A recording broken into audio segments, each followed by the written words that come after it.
That's right.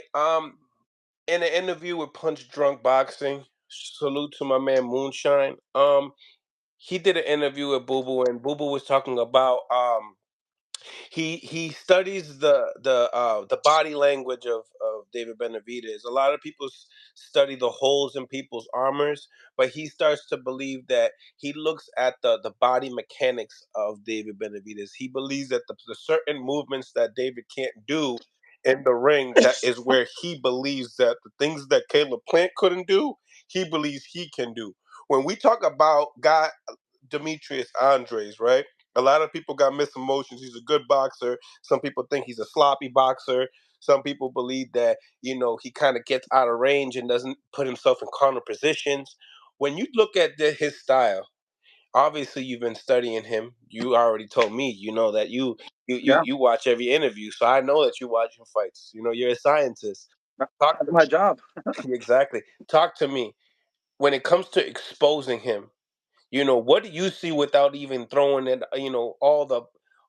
all the juice out there? You know what I'm saying? Because I understand that, he will see the interview and he will, check it out. But what do you see in his game that you believe that it's like this is not top level, or do you believe it is top level?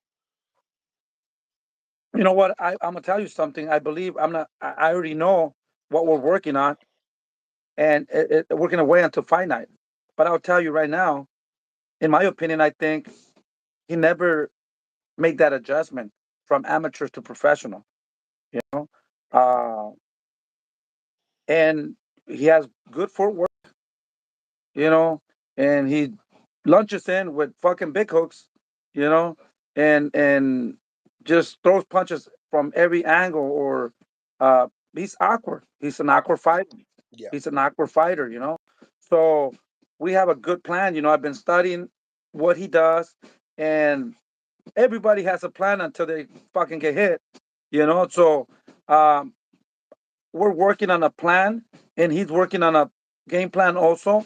Now we're gonna see who's more successful. He can say whatever the hell he wants to say. He's an undefeated fighter. He's a good fighter.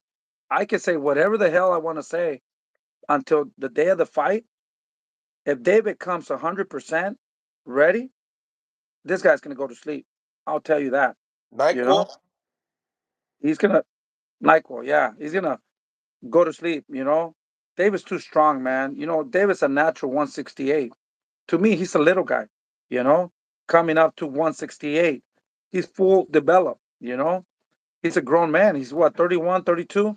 So No, he's we're up there. not. He's more my age. He's more like 34. Holy shit! There you go. I thought he was younger than that.